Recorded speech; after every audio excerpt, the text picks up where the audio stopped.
I'm a people pleaser. Over the years, I have gone to great lengths to make people like me, to be accepted. I have been willing to do or say almost anything to achieve that. I have been willing to risk my health to avoid confrontation, to avoid hurting someone's feelings, or to dodge an awkward moment. Some might say I've even sacrificed my integrity. I think that's a little harsh. Here's just one example, and I'll let you tell me. When I was in 8th grade, I was up at my friend's cabin. This was over winter break. We were up there. It wasn't like a Girls Gone Wild trip. It was very wholesome. She was there, her parents.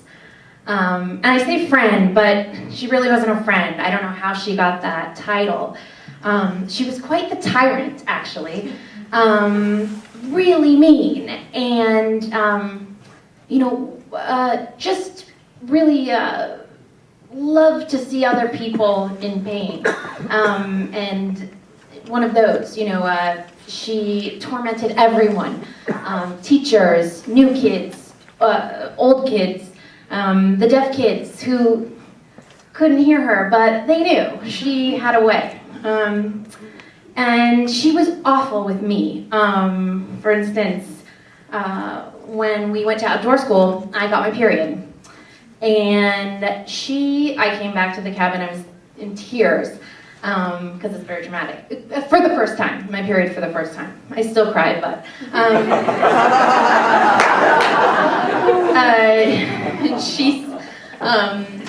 and she just laughed hysterically, this girl, who now I see, that was because she had a horrible upbringing, and she was very, troubled. But had a great way of hiding that by just being awful. Would say things like, Caitlin, have you ever thought that in our group of friends, you're probably the heaviest? It goes me, Margot, Karen. No one's name is Karen in 1998, by the way. No, it wasn't Karen. Kimberly, and you. Have you ever thought of that? Yes, I have thought of that, Emily. You bring it to my attention pretty regularly, but thank you for reminding me again that I am the heaviest one in our group. So that's kind of who we're dealing with. Let's see. So I don't want to go up to the cabin with her in the first place. But I'm afraid of her, so I say yes. So we're up at the cabin, and she's like the activity planner. We do what she wants to do. And the idea of ever telling her, you know what? I'd like to do this instead, never occurred to me. So I just went along, taking those death march hikes, shooting clay pigeons, which I guess could be fun, but none of it was fun with her. And this is all my fault. I know this now. It's all I could have gotten out of it, but that's the whole point. I didn't want to confront her. I didn't want to speak my truth and tell her, none of this is fun for me. One day, I don't know if this was the 3rd day into the trip or a week into it. The trip was probably 5 days. I don't know, but I do know that I had had enough. So she said, let's go on the boat, which was outside of their cabin. By the way, this is Oregon in the winter, so it's cold. There was snow on the ground, but it wasn't cold enough for the lake to freeze over. So we go down. Okay, that's fine. That's what we're doing. So we go down there, and we're sitting on the boat. She's rowing, of course, and I'm just thinking, what can I? All I want to do is, it was awful. I was very miserable because all I could think of was, what can I do? What can I tell this girl to be able to get up to the cabin and just have some peace and quiet? That's all I wanted. So we're on this boat, and I'm thinking, what can I say? excuse me, what can I say? What can I tell her? I could tell her that I want to go back inside into the cabin.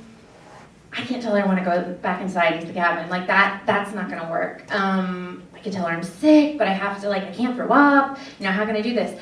So, and then I thought I could jump into the lake. I could throw myself over the boat into the freezing cold lake. That's what I'm going to do. So, it really made the most sense to me. It was the easiest of all the options.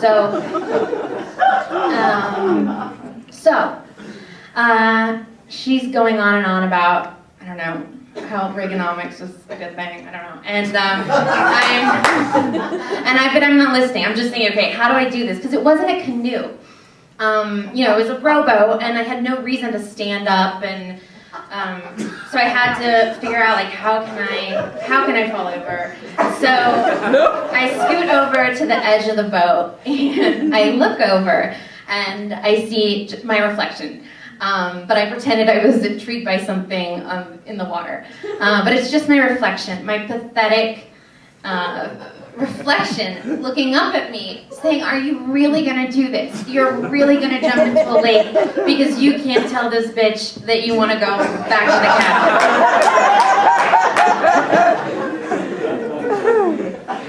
cabin? You're absolutely right. So this is the day. No, yeah, I'm not going to do that. I'm not going to. That's insane. Ended up throwing myself over the boat. Actually, to be honest, I really did not give it that much thought. So it's awkward though, because I tumble into the water. I don't even know if I went all the way down in the water, but I'm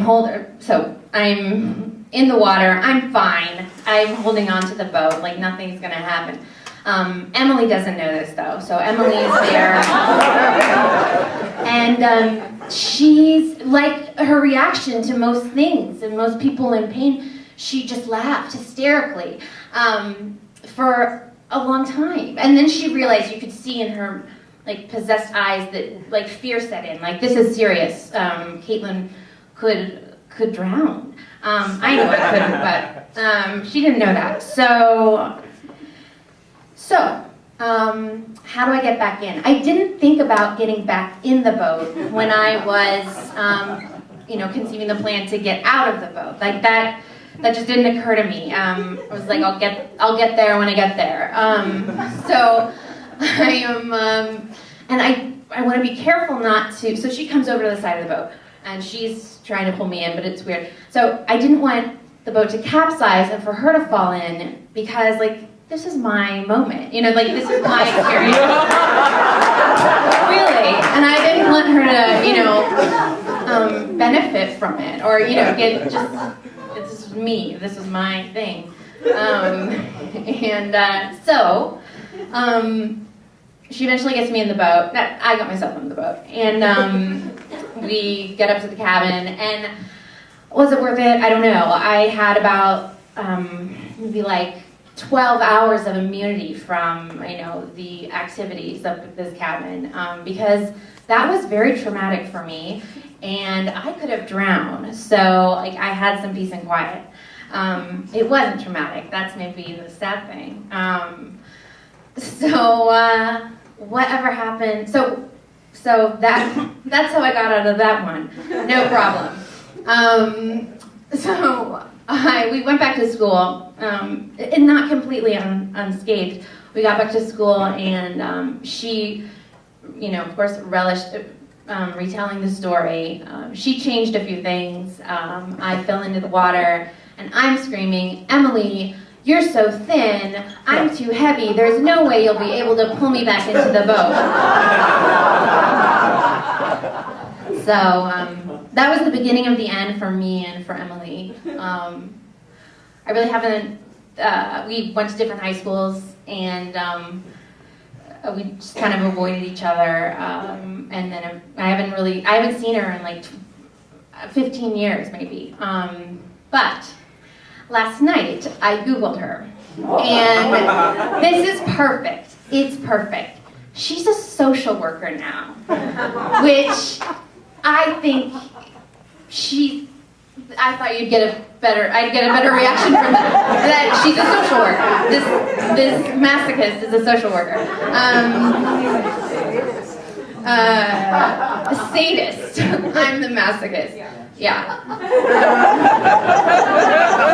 Thank you. Oh, easy to forget. So anyway, I still want to be liked. I still want to be accepted. I'm more willing to speak out, speak up, to even, risk being unpopular. I don't take risks like that anymore. I take good risks, like speaking in front of a room full of strangers. And not so good risks, like driving around with my check engine light for 3 weeks. And today, I would never throw myself into a freezing cold lake just to get out of a confrontation. Yeah, I'm pretty sure I would never do that because, yeah, no, it's just not worth the risk.